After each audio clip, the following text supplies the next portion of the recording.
Bismillahirrahmanirrahim. Assalamualaikum warahmatullahi wabarakatuh. Selamat berjumpa kembali dengan channelnya Maulana Rahman. Pada kesempatan kali ini kita tetap berbicara Satwa Piningit dengan judulnya Satwa Piningit Komandan Laskar Hitam. Selamat menonton.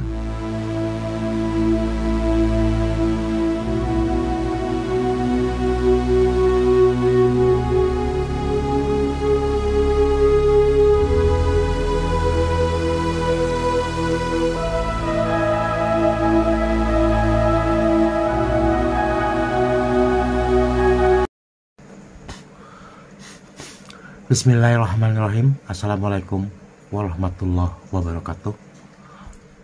Seorang Satwa Piningit itu yang sudah kalimatnya naik ke kelas 1 adil itu pada awalnya itu tidak memiliki power, tidak memiliki kekuatan mistis, tidak memiliki kekuatan lahiriah sama sekali, tidak punya apa-apa. Akan tetapi ketika beliau mulai naik menjadi seorang maturatu, kemudian lulus menjadi seorang ratu adil, sesungguhnya salah satu Piningit ini mempunyai pasukan yang tidak terlihat oleh mata, yang sangat mengerikan, yaitu Laskar Hitam. Ada yang menyebutnya juga Laskar Setan, ada yang menyebut lagi Laskar Khusus.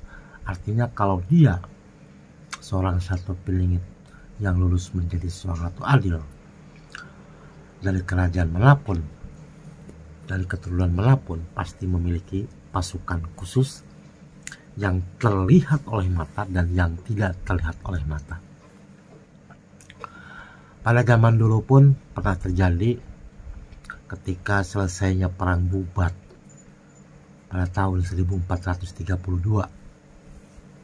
tepat di tanggal 17 Oktober terjadinya perang Bubat.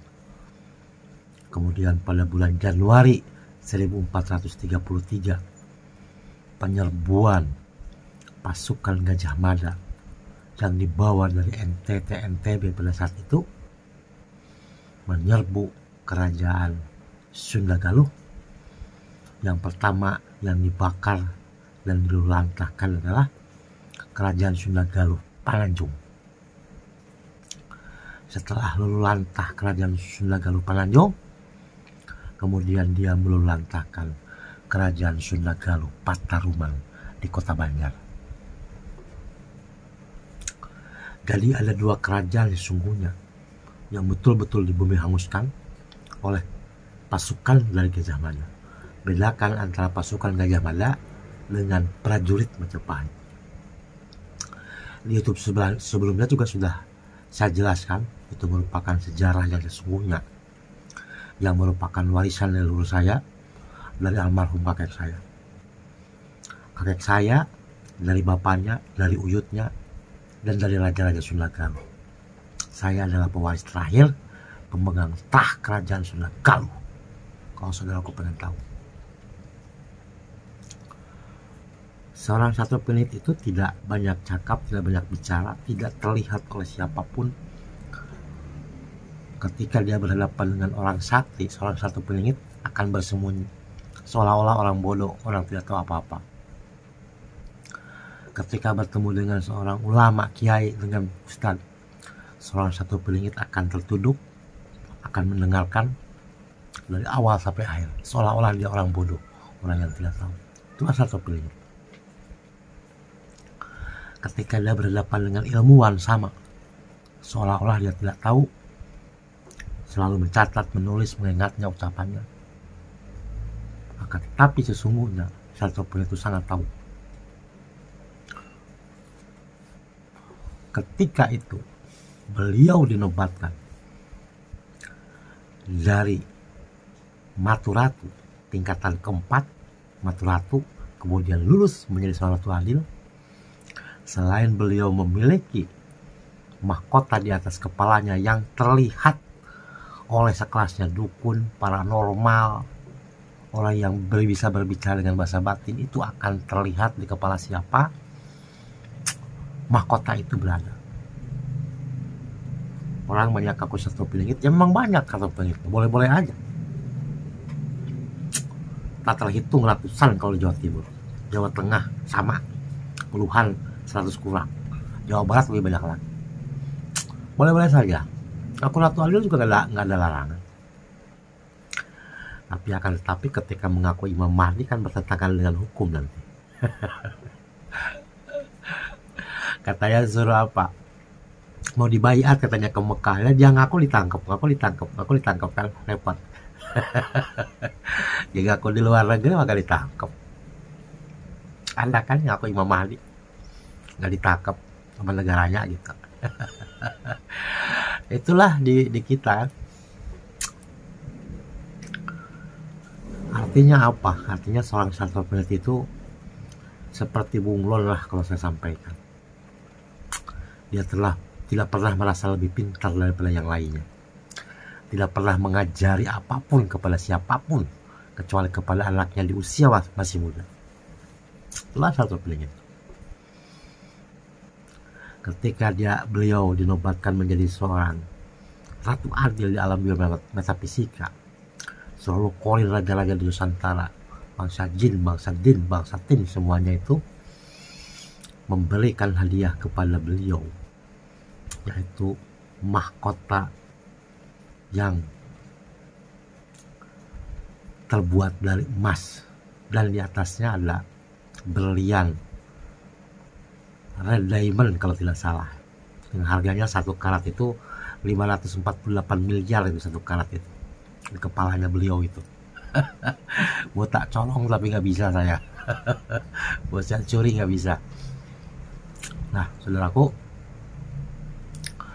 ketika bersamaan dengan dinobatkan beliau menjadi seorang Ratu Adil, maka beliau punya hak untuk memiliki pasukan hitam yang terdiri daripada bangsa jin, bangsa din, bangsa tin.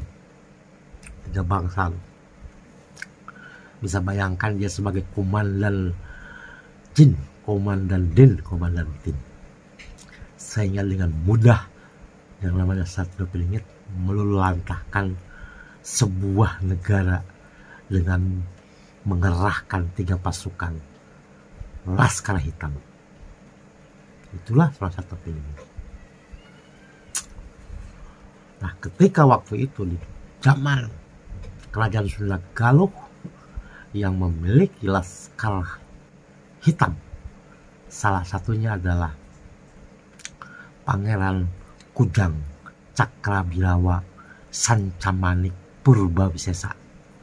Dia adalah raja terakhir kerajaan Sunda Galuh Pajajaran yang terletak di Purwakarta di daerah Sukasari, Purwakarta, bukan di Bogor.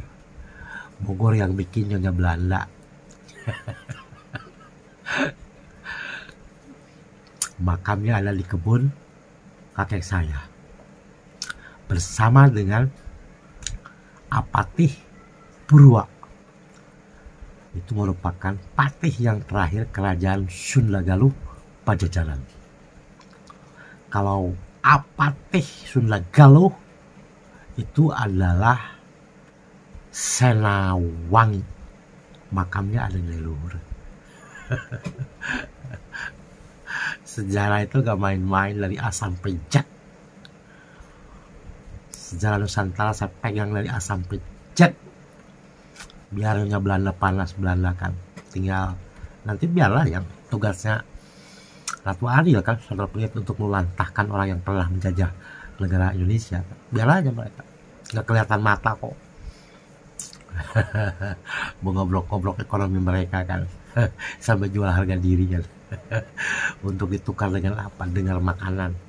Itu akan terjadi di Belanda, di Inggris akan terjadi seperti itu. Nah, saudaraku, Laskar Hitam kalau itu dari Majapahit sama, mempunyai namanya pasukan khusus dari kerajaan Majapahit yang tidak terlihat oleh mata. Saya kan harus adil, nggak boleh memihak. Satrio Piningit Ratu Adil dari mana? Kalau bilang dari suku Jawa, ntar orang yang lain juga marah kan. Saya bilang dari Sunda, yang lain marah kan. Ya kita kaburkan aja dulu, pembuktinya kan nanti 7 tahun ke depan. Apa yang saya, siapa sih Kang ya? Banyak ya, kalau Satrio Piningit banyak. Itu youtuber itu semua tuh hampir yang berbicara Satrio Piningit itu Ratu Adil itu Satrio Piningit.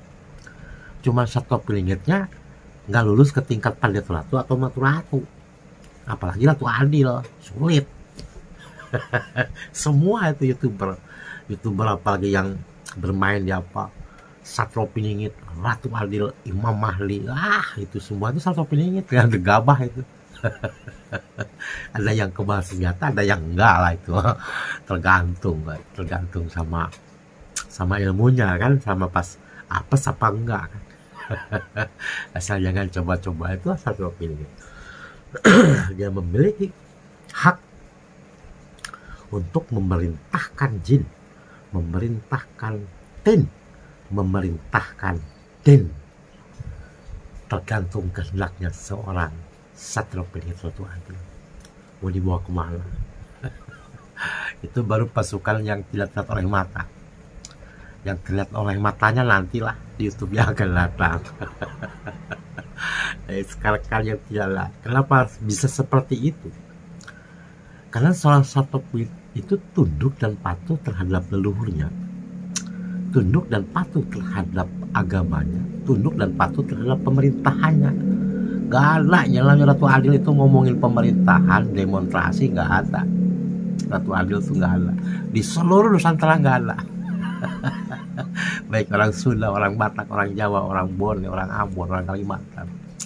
Seorang Satrio Piningit gak mungkin ikut demonstrasi, gak mungkin menghujat pemimpin, gak mungkin menghujat masyarakat. Itu ya Satrio Piningit gak mungkin. Menjelek-jelekan aja gak mungkin. Kadang-kadang dia acting, namanya Satrio Piningit harus acting kan, biar gak ketahuan dia Satrio Piningit Ratu Adil kan. Pandai beliau itu menyamar kan, seperti apa, seperti intel lah, seperti itu kan. Nah, Satrio Piningit. Makanya ketika berhadapan dengan sesepuh, dengan dukun orang sakti, dia nggak memperlihatkan apa-apa, kosong aja, soal kosong. Tapi ketika orang dia mau mencoba gitu, melihat kebatinannya, baru dia munculkan. Kalau orang lain kan kebanyakan macan hitam, macan putih kan, kerud sebagainya lah, senjata ya. Satrio Piningit yang lulus dari Ratu Adil itu kan cahaya ilahi Robi, siapa yang melawan? Gak ada yang bisa melawan. Masih di kelas Pandit Ratu aja udah gak ada bisa lawan. Di Matu Ratu kalau nggak salah ya, Matu Ratu tadi itu didampingi oleh naga 5 naga. Bukan naga bonar, naga. Kalau yang masih di bawah-bawah kayak macan senjata nggak ada apa-apanya itu. Cucu saya itu. Dan saudaraku, itulah. Karena sesungguhnya untuk mencapai sebuah kemakmuran, siapapun sesungguhnya yang bisa mencapai negara itu menjadi makmur, itulah kemungkinan besar dia seorang Satrio Piningit. Jadi tidak kelak nanti presiden itu tidak ngurusin pembangunan, tidak ngurusin apa yang macam-macam kayak undang-undang, enggak. Kelihatan saya loh 8 tahun ke depan tuh enggak. Jadi tugasnya presiden itu cuma 2. Tugas pertama memakmurkan masyarakat, tugas yang kedua menerima tamu-tamu kenegaraan. Sudah, itu tugas presiden. Yang lainnya akan diserahkan kepada bagiannya masing-masing. Nah saudaraku, terima kasih yang sudah subscribe. Mudah-mudahan saudaraku semuanya sehat walafiat. Wassalamualaikum warahmatullahi wabarakatuh.